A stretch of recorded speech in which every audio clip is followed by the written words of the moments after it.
Hi friends, అందరికీ నమస్కారం. అంజలి కథలకి స్వాగతం. ఈరోజు చందమామ కథ పేరు అధికార దాహం. ఇది బేతాళ కథ. పట్టు వదలని విక్రమార్కుడు చెట్టు వద్దకు తిరిగి వెళ్ళి చెట్టుపై నుంచి శవాన్ని దించి భుజాన వేసుకుని ఎప్పటిలాగే మౌనంగా శ్మశానం కేసి నడవసాగాడు.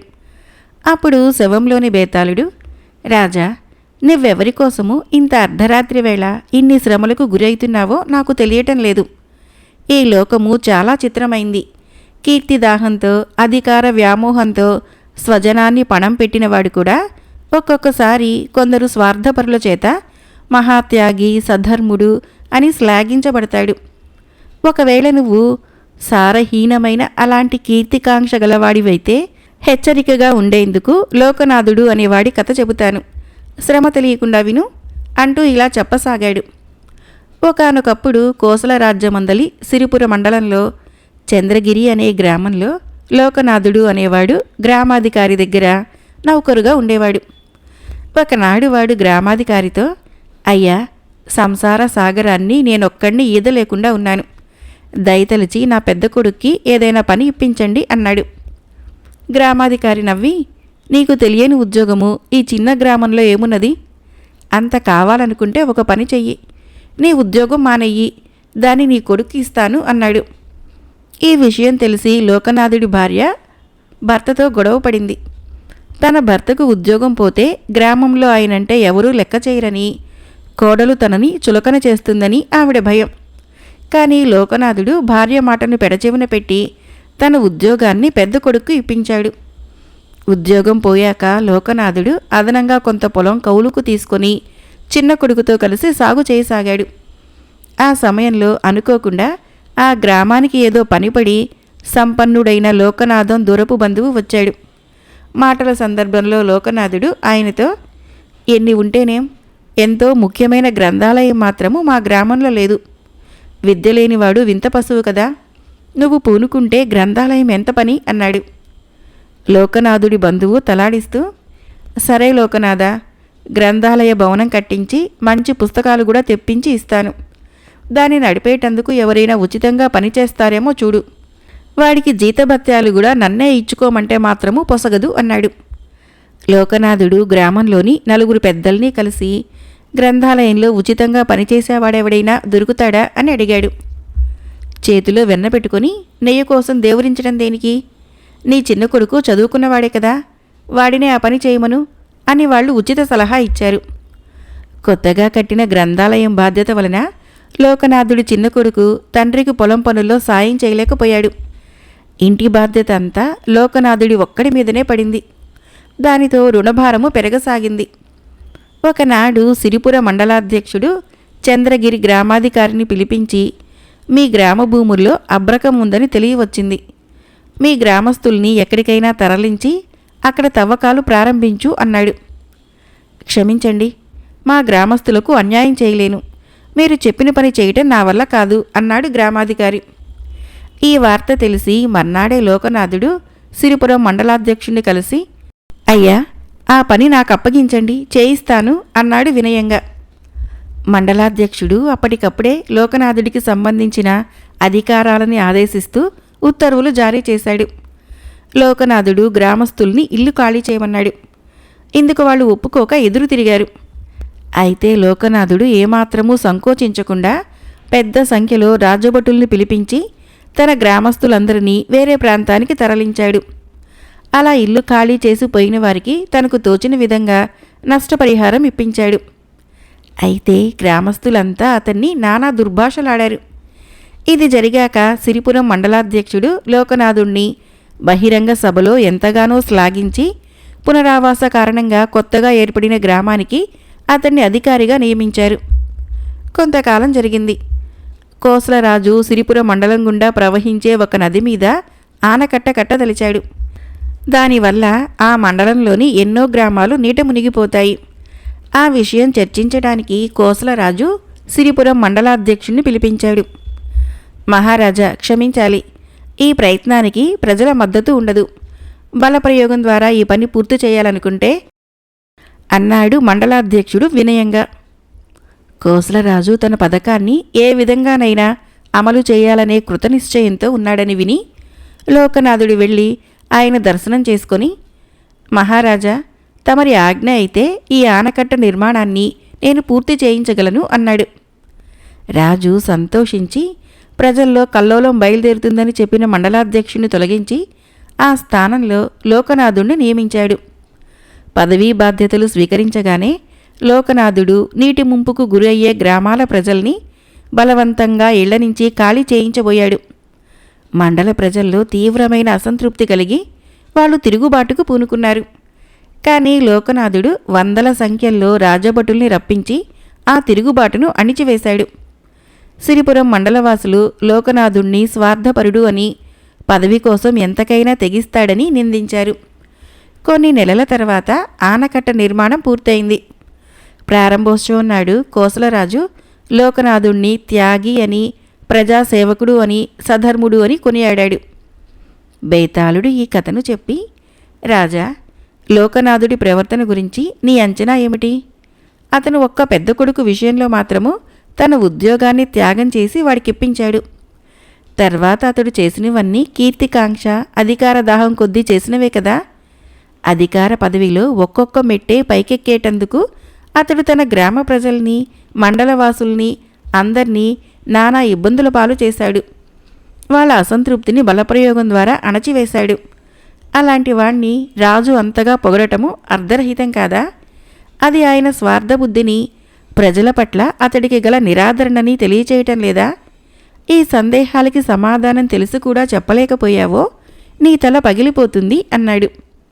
దానికి విక్రమార్కుడు, లోకనాథుడికి అధికార దాహము, కీర్తి వ్యామోహము, అలాగే రాజుకి స్వార్థ చింతన, ప్రజల పట్ల నిరాదరణ అంటగట్టడము ఏమాత్రము న్యాయం కాదు.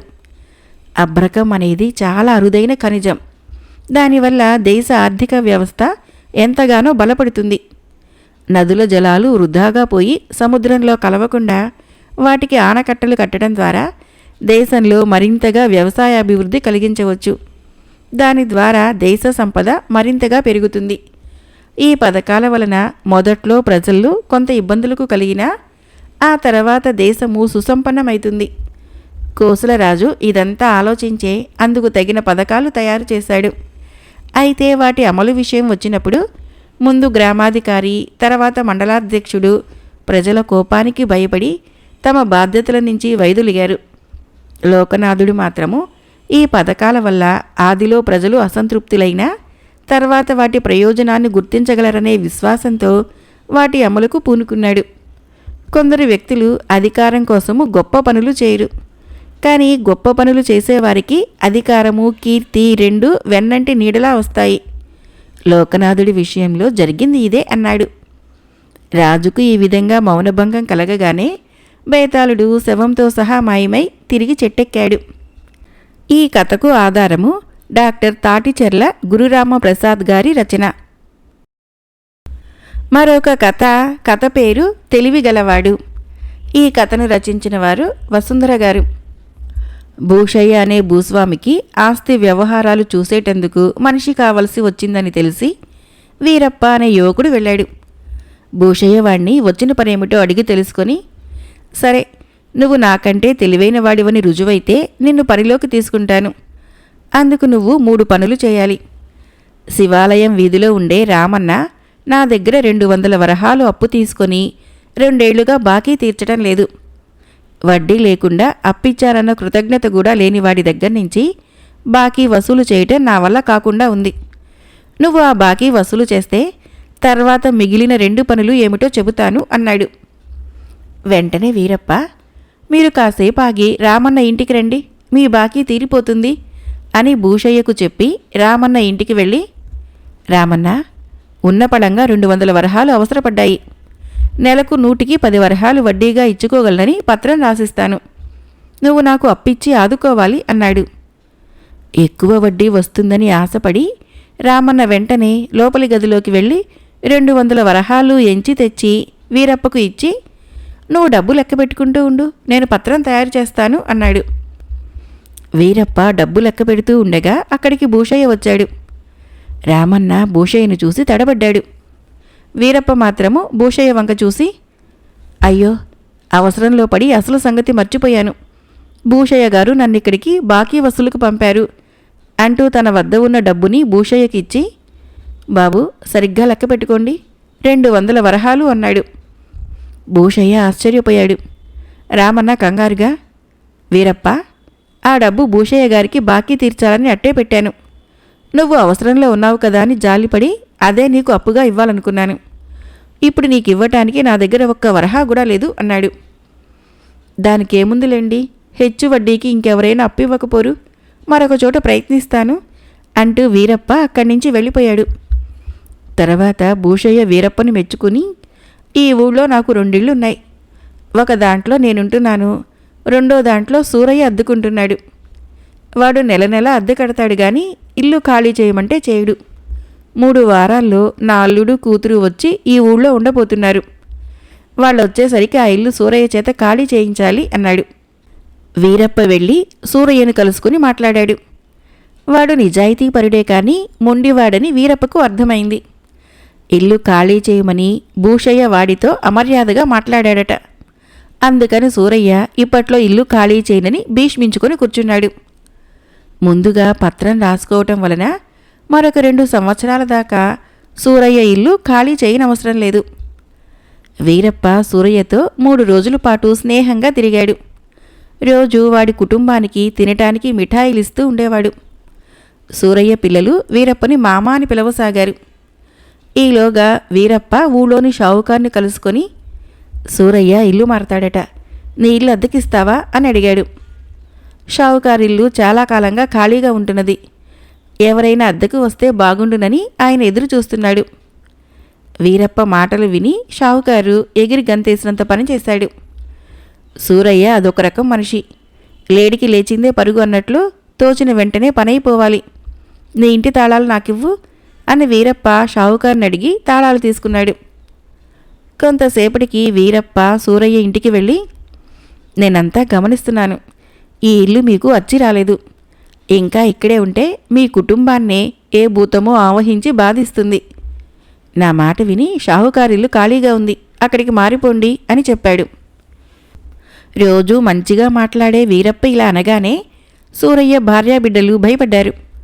కానీ సూరయ్య మాత్రము నిబ్బరంగా, నిన్న భూషయ్యే పంపి ఉంటాడు, ఎట్టి పరిస్థితుల్లోనూ నేను ఈ ఇల్లు వదలను, భూషయ్య రాసిచ్చిన పత్రం నా దగ్గర ఉంది అంటూ ఆ పత్రం తెచ్చి చూపించాడు. వీరప్ప ఆ పత్రం చదివి, ఏమో, నీ మంచి కోసం చెప్పాను, విన్నావా నీ ఇష్టం, లేకుంటే నాకేం నష్టం లేదు అంటూ అందరికీ మిఠాయిలు పంచిపెట్టాడు. ఆ మిఠాయిల్లో ఈసారి వీరప్ప మత్తుమందు కలపటం వలన మొత్తం సూరయ్య కుటుంబం అంతా స్పృహ లేకుండా పడిపోయింది. అప్పుడు వీరప్ప భూషయ్య సాయంతో బండిని మనుషుల్ని ఏర్పాటు చేయించి మొత్తం సూరయ్య ఇంటి సామానంతా షాహుకారింటికి తరలించి అక్కడ శుభ్రంగా సర్దించాడు. తర్వాత సూరయ్య కుటుంబాన్ని అక్కడి మంచాల మీదకి చేర్చి ఖాళీ ఇంటిని భూషయ్యకు అప్పగించాడు. ఆయన వెంటనే తన సామాను కొంత అక్కడికి పంపి తన ఇంట్లో వాళ్ళని కొందరిని అక్కడే ఉండమన్నాడు. ఈలోగా వీరప్ప సూరయ్య వద్ద ఉన్న పత్రాన్ని చింపేశాడు. సూరయ్యకు స్పృహ వచ్చేసరికి తాను వేరే ఇంట్లో ఉన్నానని గ్రహించి తెల్లబోయాడు. కానీ వాడిక చేయగలిగిందేమీ లేదు. భూషయ్య తన ఇల్లు తన పరమైనందుకు వీరప్పనెంతగానో మెచ్చుకొని, ఇక నువ్వు చేయాల్సిన 3వ పని ఏమిటంటే నా భార్యని ఒక రోజంతా మౌనవ్రతం పాటించేలా చేయటం. ఇది చాలా కష్టమైన పని. నేను నా భార్యకు నగలు చేయిస్తానన్నాను, పట్టు చీరలు కొంటానన్నాను, పట్నం వింతలు చూపుతానన్నాను. కానీ ఆమె కొద్ది క్షణాలు కూడా మౌనవ్రతం పాటించలేకపోయింది. ఎలా సాధిస్తావో మరి అన్నాడు. వీరప్ప ఆ సాయంకాలమే భూషయ్య భార్యను కలుసుకుని ఒక తాయెత్తు ఇచ్చి, అమ్మా, ఇది కుడి చేతికి కట్టుకొని ఒక రోజంతా మౌనవ్రతం పాటించారంటే మీ చుట్టుపక్కల వారందరికంటే రెట్టింపు వైభవంగా ఉంటారు. ఈ తాయెత్తు మహిమ ఎంత గొప్పదంటే మీ వైభవం పెరగని పక్షంలో చుట్టుపక్కల వాళ్ళ వైభవం తగ్గిపోతుంది. అదేవిధంగా ఎల్లప్పుడూ మీ వైభవము చుట్టుపక్కల వాళ్లకు రెట్టింపు ఉండి తీరుతుంది అని చెప్పాడు. భూషయ్య భార్య ముందు కాసేపు వీరప్పను అనుమానించింది. కానీ కాసేపు ఆలోచించి, ఇందులో నాకేం నష్టం లేదు, ఒకరోజు మౌనవ్రతం పాటిస్తాను, తాయెత్తులో మహిమ లేకపోతే సరే, మహిమ ఉంటే మాత్రము చుట్టుపక్కల వాళ్ళకంటే వైభవంగా ఉండవచ్చు కదా అనుకున్నది. తన భార్య ఒక రోజంతా మౌనవ్రతం పాటించేసరికి భూషయ్య వీరప్పను మెచ్చుకొని, నువ్వు నాకంటే తెలివైన వాడివి అనుకుంటున్నావు, కానీ నేను తెలివిగా నీ చేత నా పనులు చేయించుకున్నాను. తెలివైనవాడు ముందుగా ప్రయోజనం పొందకుండా నీ మాదిరిగా ఎవరికీ సాయపడడు, కాబట్టి నిన్ను నేను పనిలోకి తీసుకోలేను అన్నాడు.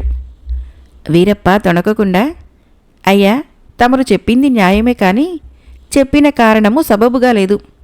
తెలివైనవాడు తనకంటే తెలివైన వాడిని తన వద్ద పనిలో ఉంచుకోడు.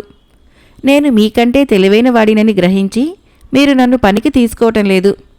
ఈ విషయం ఒప్పుకుంటే నేను తమను పని ఇప్పించమని అడగను అన్నాడు.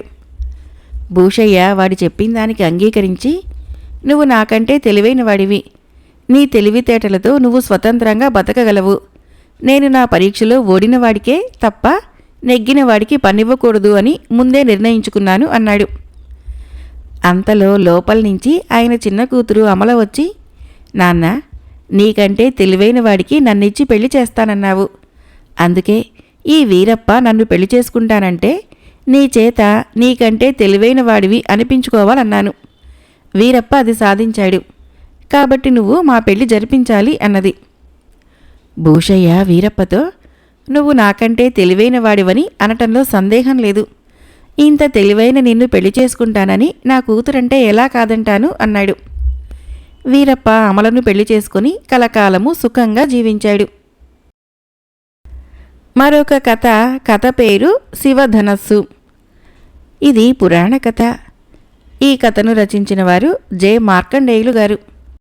మిథిలా నగరాన్నేలే జనక మహారాజు అనుకూలవతి అయిన భార్య రత్నమాలతో కాపురం చేస్తూ కూడా రాజయోగిగా పేరు తెచ్చుకున్నాడు. మహాపరాక్రమవంతుడైన జనకుడు దేవదానవ యుద్ధాలలో దేవతలకు సాయపడుతూ ఇంద్రుడు స్నేహం సంపాదించుకున్నాడు. జనకుడు విష్ణుభక్తుడు.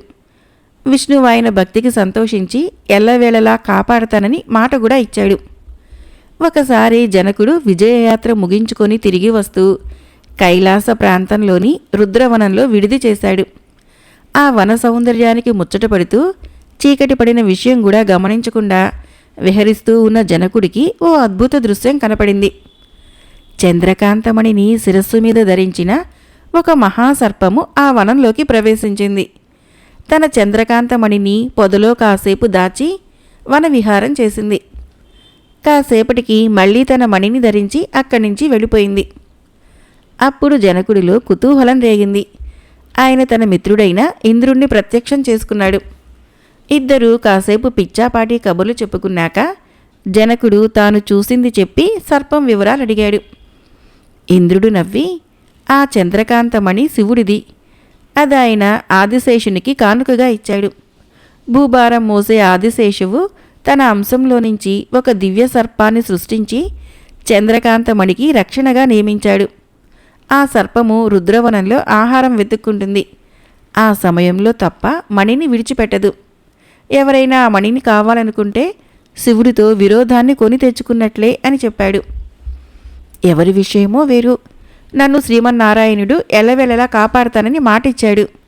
అలాంటి నన్ను శివుడు గౌరవిస్తాడు తప్ప నాతో విరోధం పెట్టుకోవాలనుకోడు. సర్పము రోజూ కొంతసేపు ఆ మణిని విడిచి ఉంటుంది.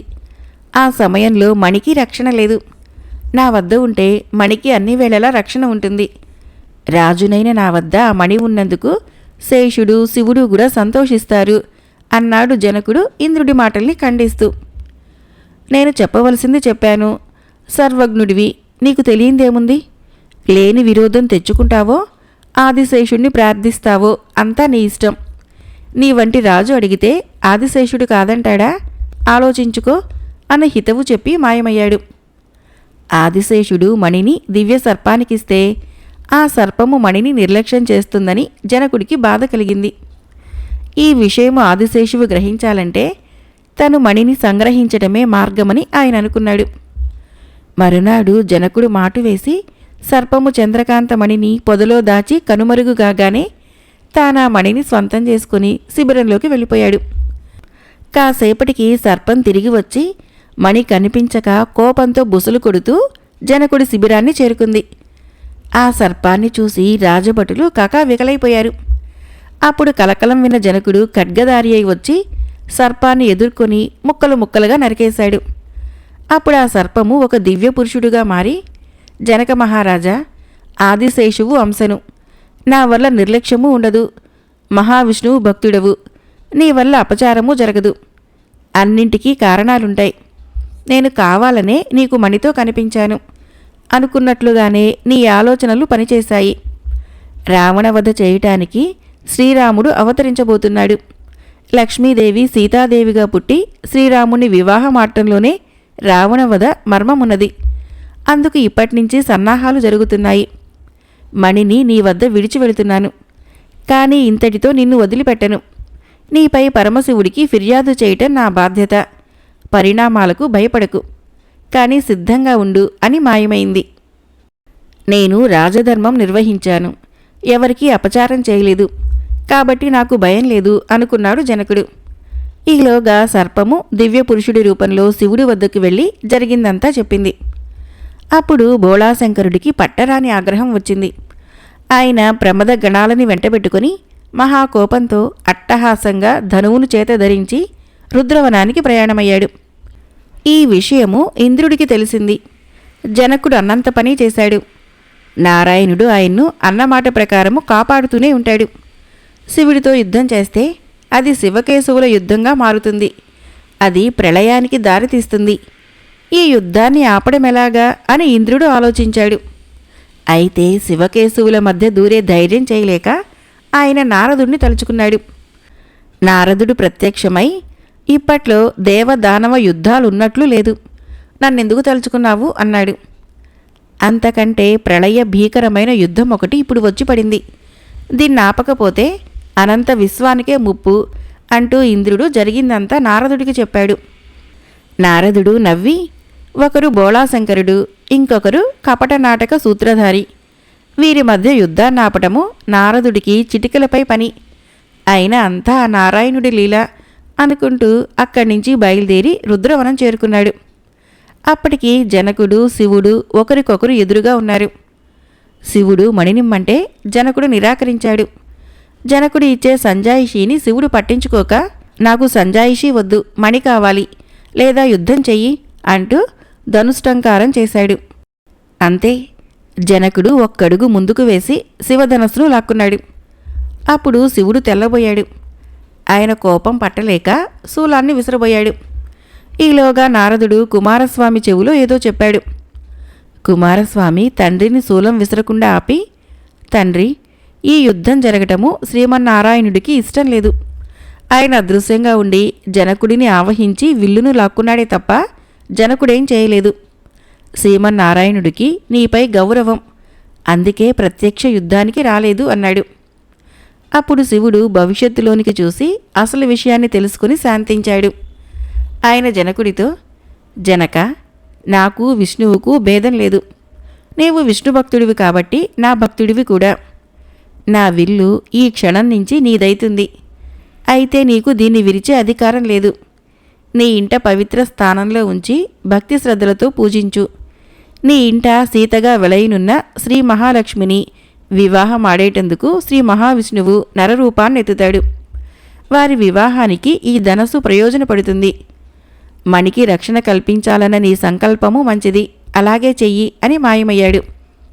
ఆ విధంగా జనకుని చేరిన శివధనస్సు సీతా కళ్యాణ ఘట్టంలో ఏ విధంగా ఉపయోగపడింది రామాయణం చదివినా విన్న వారందరికీ తెలిసిన విషయమే కదా.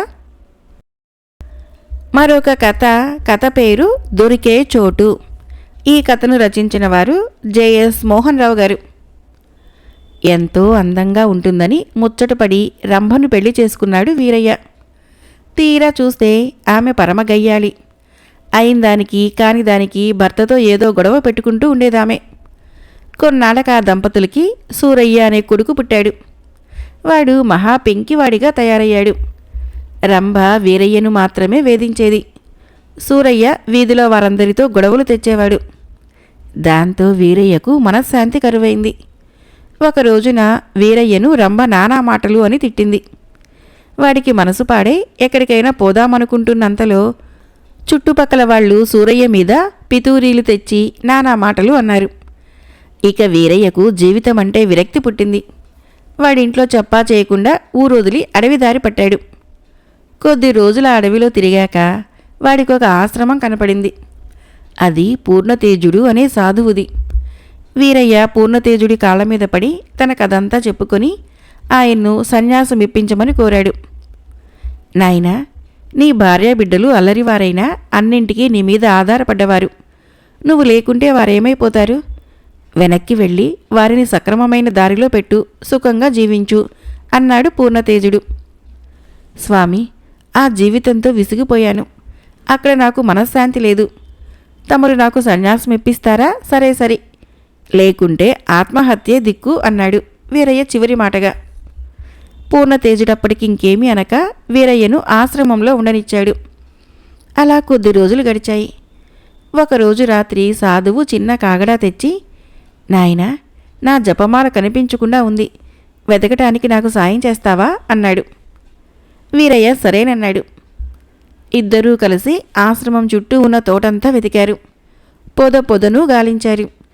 ఎక్కడా జపమాల కనిపించలేదు. చిత్రంగా ఉందే, ఎంత వెతికినా కనపడటం లేదు అన్నాడు వీరయ్య ఆశ్చర్యపడుతూ. జపమాల లేనిదే జపం కుదరదు. రేపటి విషయం ఎలాగా అని నాకు చింత పట్టుకున్నది అన్నాడు పూర్ణతేజుడు దిగులుగా. స్వామి, బాగా గుర్తు చేసుకోండి. జపమాల ఎక్కడ పోయిందో తెలిస్తే ప్రత్యేకంగా అక్కడే వెతకవచ్చు అన్నాడు వీరయ్య. నాకు బాగా జ్ఞాపకం ఉంది నాయనా, జపమాల ధ్యాన మందిరంలో పోయింది అన్నాడు సాధువు. వీరయ్య పెద్ద పెట్టున నవ్వి, అయ్యో, తమరింత వెర్రేమిటి స్వామి? ధ్యాన మందిరంలో పోయిన మాలని పూల తోటలో వెతికితే కనబడుతుందా అన్నాడు. అయితే అలా చేయటము తెలివి తక్కువతనమని కూడదని అంటావు, అవునా అన్నాడు పూర్ణతేజుడు. నిస్సందేహంగా అన్నాడు వీరయ్య. అయితే నువ్వు ఇంట్లో పోగొట్టుకున్న మనశ్శాంతిని వెతుక్కుంటూ ఇంత దూరం ఎందుకొచ్చావు అన్నాడు పూర్ణతేజుడు. అప్పటికి వీరయ్యకు పూర్ణతేజుడు ఉద్దేశం అర్థమైంది. వాడు సాధువు వద్ద సెలవు తీసుకొని తన ఊరు తిరిగి వెళ్ళాడు. అప్పటికి తండ్రి కోసం సూరయ్య, భర్త కోసము రంభ బెంగ పెట్టుకుని చిక్కి సగమయ్యారు. వాళ్లకు బాగా బుద్ధి రావటంతో వీరయ్య జీవితము సుఖమయమైంది. ఎక్కడ పోయిందో అక్కడే వాడికి మనశ్శాంతి దొరికింది. మరొక చిన్న కథ పేరు మతిమరుపు. ఈ కథను రచించిన వారు దాసరి వెంకటరమణ గారు. సీతారామయ్యకు పుట్టెడు మతిమరుపు. ఈ క్షణంలో ఏ పని చేసింది మరు క్షణంలో గుర్తుండేది కాదు. ఎక్కడ పెట్టిన వస్తువులు అక్కడే మర్చిపోయేవాడు.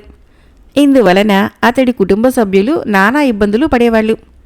అతడి భార్య వెంట ఉండి అన్ని పనులు చేయించేది. ప్రతిరోజు గుడికి వెళ్ళి అక్కడ రామాయణ పారాయణం విని వచ్చే సీతారామయ్య రోజు తన చెప్పులో లేక ఉత్తరీయమో గొడుగో అక్కడ మరిచి వచ్చేవాడు. తర్వాత ఇంట్లో వాళ్లలో ఎవరో ఒకరు వెళ్ళి తీసుకుని వచ్చేవాళ్ళు. భర్త మతిమరుపుతో బాగా విసిగిపోయిన సీతారామయ్య భార్య ఒకరోజు కోపం కొద్దీ అతన్ని గట్టిగా చీవాట్లు పెట్టింది. భార్య పెట్టిన చీవాట్లు సీతారామయ్యకు చాలా బాధ కలిగించినాయి. ఆ రోజు సాయంకాలము అతడు గుడి నుంచి ఇంటికి తిరిగి వచ్చి భార్యను కేకవేసి పిలిచి, నన్ను మతిమరుపు వాడివంటూ తెగ చీవాట్లు పెట్టావు కదా, ఈరోజు చూడు, గుడిలో మర్చిపోకుండా చెప్పులు తొడుక్కొని వచ్చాను అన్నాడు. సీతారామయ్య భార్య అతడి కాళ్ళవంక ఆశ్చర్యంగా చూసి, మీ మతిమరుపు మండినట్లే ఉంది, ఈరోజు మీరు అసలు గుడికి చెప్పులు తొడుక్కునే వెళ్ళలేదు అన్నది.